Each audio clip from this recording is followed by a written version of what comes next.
안녕하세요. 6일입니다. 한 주 잘 보내셨나요? 비가 참 많이 왔던 한 주였습니다. 이번 주 수요일인 7월 26일부터 8월 12일까지 파리 올림픽이 있습니다. 정식 개막식은 토요일 새벽이지만 사전 경기 시작이 수요일부터 시작됩니다. 휴가 기간이랑 겹치기도 하지만 열심히 응원하다 보면 더위로 거의 끝이 나 있을 것 같습니다. 말복이 8월 14일이니 올림픽 끝나고 삼계탕 한 그릇 드시면 가을입니다. 이렇게 이야기하니 벌써 8월도 끝이 난 기분이네요. 새로운 한 주부터 열심히 살아야겠습니다. 우리나라 선수들의 선전을 기원합니다. 그럼 7월 22일 상승 하락시 소분석 시작하겠습니다. 말이 나왔으니 프랑스와 시차에 대해 한번 알아보겠습니다. 프랑스 파리 올림픽 개막 시간은 현지 시간으로 7월 26일 금요일 저녁 7시 30분에 시작합니다. 우리나라가 7시간 빠른 시간 차이가 납니다. 그러니까 7시간을 더하면 27일 새벽 2시 30분에 시작하는 것입니다. 갑자기 왜 시간을 이야기하나 싶으실 텐데 사실 이번 외환시장 시간 영장도 있고 해서 24시간 돌아가는 외환시장 거래 시간도 살펴보고 시차도 잠깐 이야기해보고자 언급해보았습니다. 표를 보시면 외환시장은 미국장이 윈터타임으로 고려했을 때 밤 10시부터 시작해서 아침까지 그리고 호주 시장, 일본 시장, 마지막으로 영국 시장으로 계속 꼬리를 물면서 살아서 돌아갑니다. 미국의 서머타임 시즌은 30분 늦춰집니다. 영국 런던은 프랑스보다 조금 더 멀리 있어 우리나라와 8시간의 시간 차이가 나고 올림픽을 하는 프랑스와는 7시간의 시차입니다. 우리나라 오후 5시면 영국이 아침 9시가 되어 외환시장이 오픈하는 것입니다. 간단하게 알고 계시는 것도 괜찮을 것 같아 언급해 봅니다. 참, 이번 파리올림픽은 최초로 스타디움 개막이 아니고 생광변에서 개막식을 진행한다니 멋진 풍광이 펼쳐질 듯합니다. 바이든 미국 대통령이 오늘 새벽 전격 후보 사퇴를 선언했습니다. 일요일 대략의 초안을 잡아놓았는데 급히 초안을 수정했습니다. 파괴력이 클 것 같습니다. 결론을 먼저 말하자면 시장은 불확실성 해소라는 점에서 안정을 찾을 것 같습니다. 원달러 하락, 미 증시 상승을 예측합니다. 결국은 고령의 리스크를 버티지 못했던 것 같습니다. 아니 그것보다는 역시 거액의 후원자들이 등을 돌린 것이 바이든의 사퇴를 결정하게 만든 것 같습니다. 미국 대선은 돈이 엄청나게 듭니다. 당에서는 결국 거액 후원자들의 후원금으로 선거를 치르게 되는 것인데 이 핵심 지지자들이 바이든이 사퇴하지 않으면 후원금을 다 빼겠다고 하니 어쩔 수 없었을 것이라 생각합니다. 지난주 특별판에서도 예측했듯이 결국 바이든은 사퇴했습니다. 이제 누가 대체할 것인가인데 결국은 해리스 부통령이 이어받을 것 같습니다.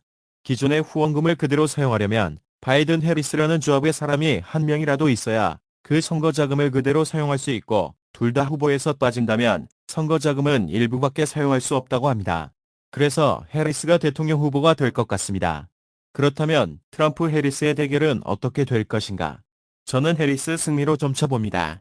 지난주 특별판에서는 미사일 오바마 외에는 대항마가 없다고 했었지만 실제로 현실이 된 지금은 결국 해리스로 결집한다는 의견입니다. 트럼프 역시 괴짜스럽고 엉뚱한 기질의 리스크라는 인식이 강했기에 반 트럼프 정서가 조용하고 차분한 해리스의 진면목에 밀려 뒤로 갈수록 해리스의 승산이 커질 것으로 보여집니다. 사상 최초로 흑인 여성 대통령이 미국에서 나올 수 있겠습니다. 참고로 해리스 부통령은 아프리카고 자메이카 이민자 출신의 경제학과 교수인 아버지와 인도 이민자 출신 남연구 과학자인 어머니 사이에서 태어나 인종적으로는 흑인이고 아시아계로 분류됩니다. 외할아버지는 인도 고위 공직자 출신인 금수저 태생이라고 할 수 있겠습니다. 흑인 여성으로는 최초로 2004년 샌프란시스코 지방검사장에 올랐고 2011년 캘리포니아주 법무장관 겸 검찰총장으로 선출되었습니다. 2017년 흑인 여성으로는 최초로 연방상원의원이 되었습니다. 그리고 2022년 바이든의 러닝메이트로 대선에 승리해 최초의 흑인 아시아계 여성 부통령이라는 기록은 남겼습니다. 여성으로서 최초라는 수식어가 많은 해리스는 이번 대선에도 큰 기록을 남길 것으로 보여집니다. 사진처럼 마지막에 활짝 웃는 모습을 볼 수 있으면 좋겠습니다. 엔화 시장 잠시 보고 가겠습니다. 지난주 두 번의 시장 개입 이후 큰 낙폭이 있었지만 이번 주도 엔화는 트럼프의 발언으로 다시 한 번 더 낙폭을 넓혔습니다. 하지만 여전히 미국과 일본 시장의 기본적인 요인은 변한 게 없어 다시 원점으로 돌아가는 모습입니다. 결국 속도 조절용인가 싶기는 하지만 어쩔 수 없이 일본이 금리를 올리던지 아니면 미국이 내리던지 뭔가 실질적인 수치의 변동이 있지 않고는 밑빠진 독에 물붓기가 되지 않을까 생각합니다. 그럼 지난주 원달러 시장을 둘러보겠습니다. 월요일은 주말에 있었던 트럼프 총격 필습으로 인한 불안 심리로 상승하면서 시작했습니다. 전 주말 일본 당국의 개입에 의한 엔화 레벨에 맞춰 1370원대 중반까지 하락했던 원달러는 개장 후 1380원을 회복하며 이후 화요일까지 1380원대를 계속 유지합니다. 월요일 밤 파원 회장은 경제클럽 컨퍼런스에 참석해 대담에 나섰는데 물가 2% 도달에 자신이 있고 실제 2%에 도달하는 데는 시간이 많이 걸릴 것이라 우리는 그 전에 금리를 내릴 수 있다는 뉘앙스의 발언을 했습니다. 이 발언에 9월 인하는 100%라는 전망이 나오기도 했습니다. 한편 이에 대한 미국 증시와 외환시장은 불확실성이 제거되고 확실해졌다는 점에서 주가 하락을 그리고 외감 시장에서 달러는 강세를 보였습니다. 이에 화요일 개장 후 원화도 1387원까지 상승했습니다. 화요일 밤 미국의 소매 판매 지수는 전월 대비 보합 수준으로 발표되었습니다. 자동차를 제외한 판매는 0.4% 증가해 예상치 0.1%를 크게 상회했습니다.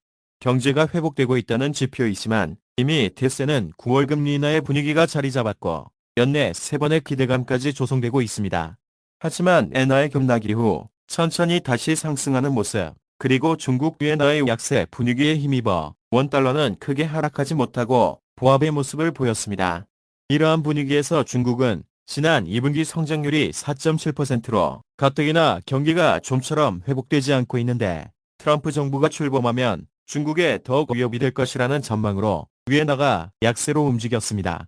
엔화도 만약 소매 판매가 부진해서 달러 약세로 전환된다면 시장에 개입할 여지가 있었을 텐데 예상외로 소매 판매가 긍정적으로 발표되면서 통화 가치 조정은 흐지부지 되었고 158엔대 중반에서 갈 길을 고민하는 듯 했습니다. 하지만 화요일 오후 늦게 트럼프가 외친 인터뷰에서 엔화와 위엔화 약세에 대한 비판 발언이 전해지면서 엔화는 크게 하락했습니다.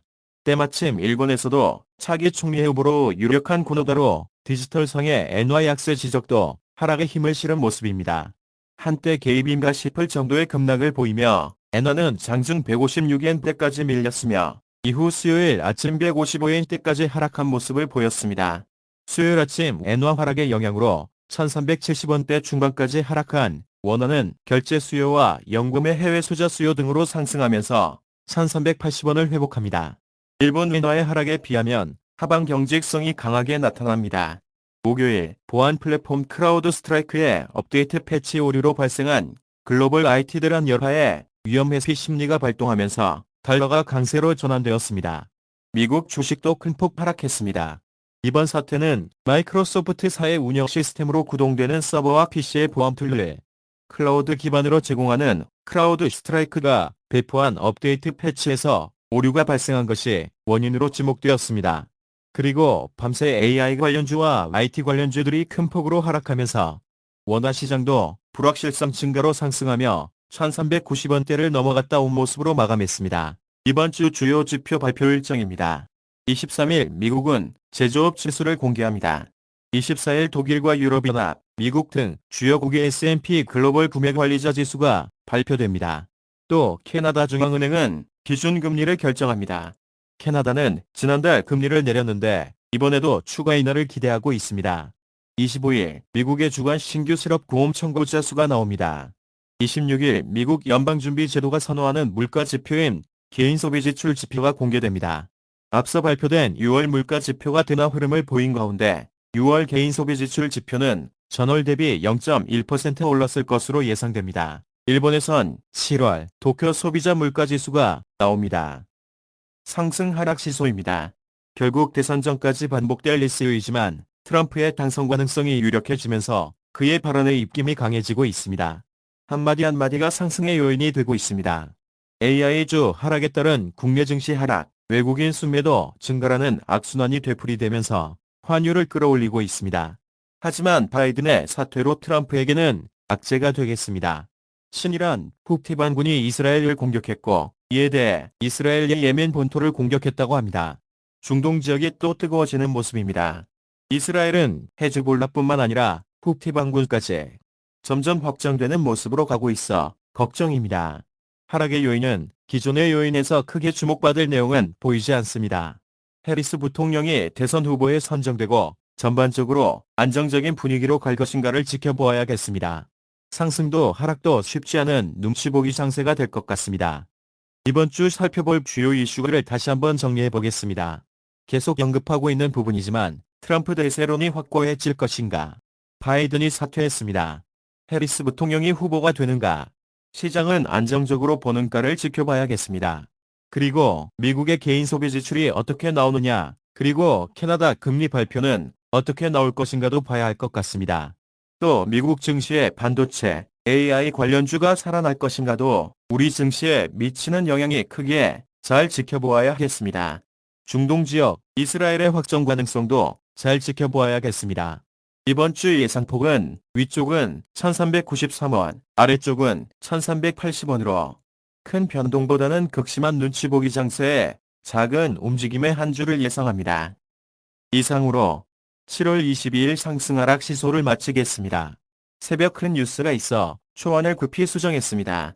지난주 트럼프 총격 피습 사건만큼 큰 이슈일 것 같습니다. 미국 민주당이 바빠질 것 같습니다. 올림픽을 치를 프랑스도 지금 우리나라처럼 낮에는 많이 덥다고 하는군요. 그래서 올림픽 경기들이 우리나라 시간으로 늦은 오후나 밤늦게 아니면 새벽 시간에 있다고 합니다. 너무 더운 시간에는 쉬어야겠지요. 실시간으로 응원하기가 힘들 것 같긴 합니다. 비가 많이 오지만 또 사이사이 해가 나면 습도도 높아지고 무척 덥습니다. 무더위에 온열 질환 조심하시고 건강한 한 주 보내시기 바랍니다. 그럼 내일 차트 분석으로 인사드리겠습니다. 6.25 외야시장 이야기 구독, 좋아요를 많이 부탁드립니다. 감사합니다.